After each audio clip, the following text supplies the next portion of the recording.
Hello, this is Anil with a video tutorial for the Learning Lad on C programming.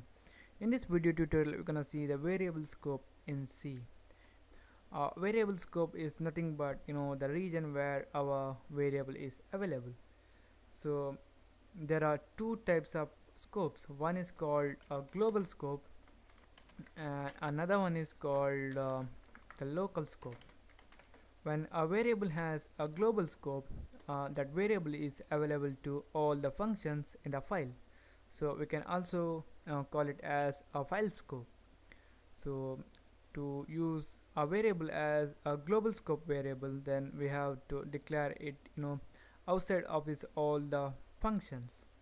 So a variable has a local scope when it is declared inside a function, or inside these two curly braces, or block of codes. Okay, now let's see it in detail. First of all, in my main function, I'm gonna create a variable a. So since this a is within this main function, this a is available only within this main function.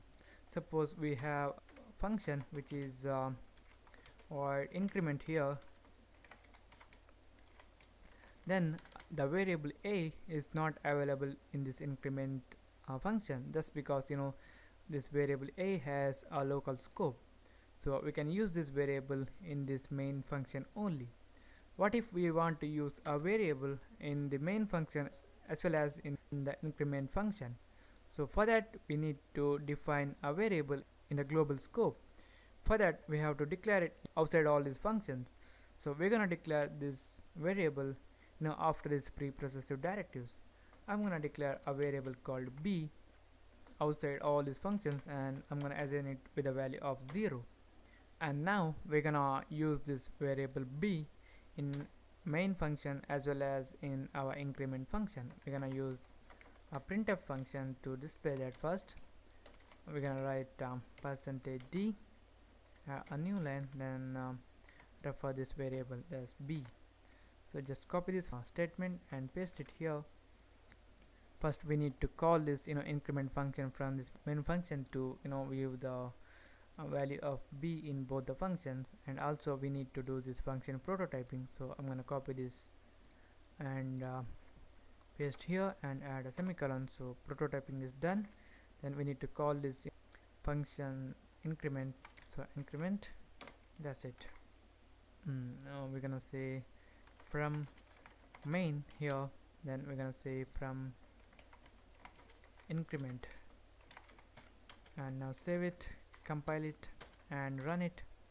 So as you can see here, from the main function this value of b is 0, and from this increment function this value of b is 0.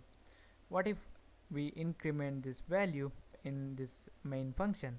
So first we're gonna print the b value, then we're gonna increment this, that's gonna be b plus plus.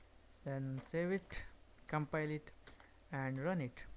Now from the main function the value of b is 0, just because we use this printf to print the value of b before incrementing.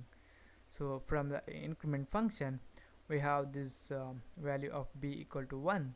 That's because in the main function this value was incremented, and that is a global variable, and when we change this global variable in any of the functions, then that change will be reflected in all the functions. So close it.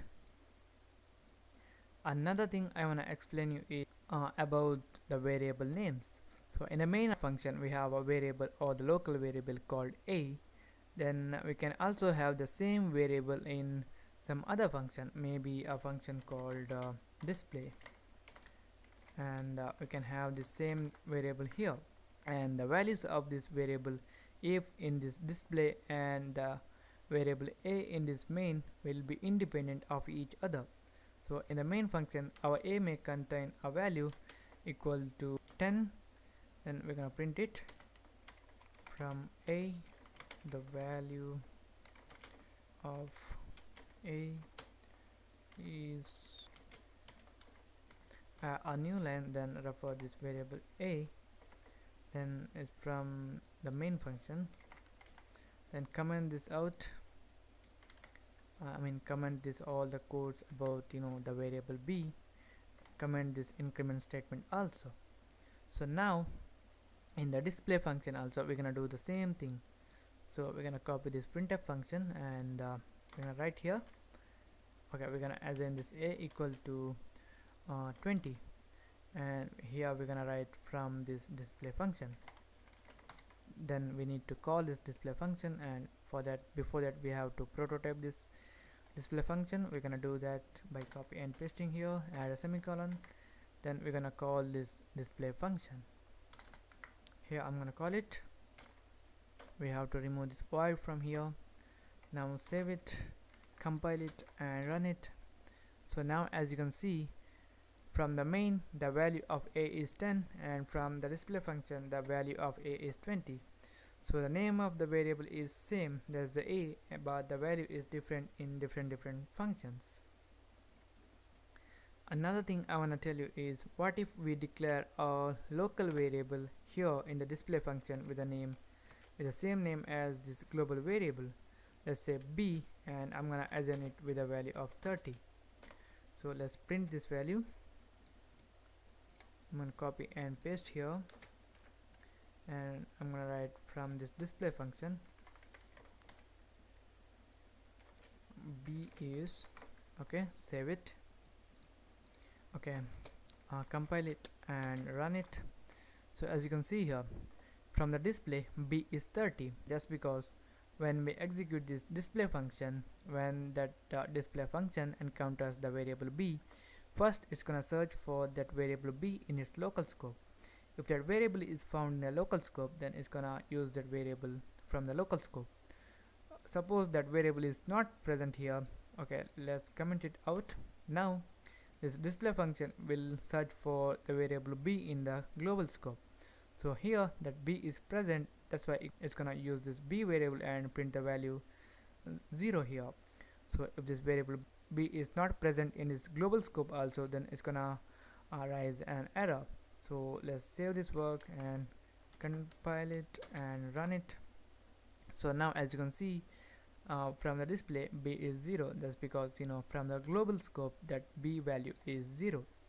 So this is it guys, this is about the variable scope in C. Thank you for watching, and I see you in the next tutorial.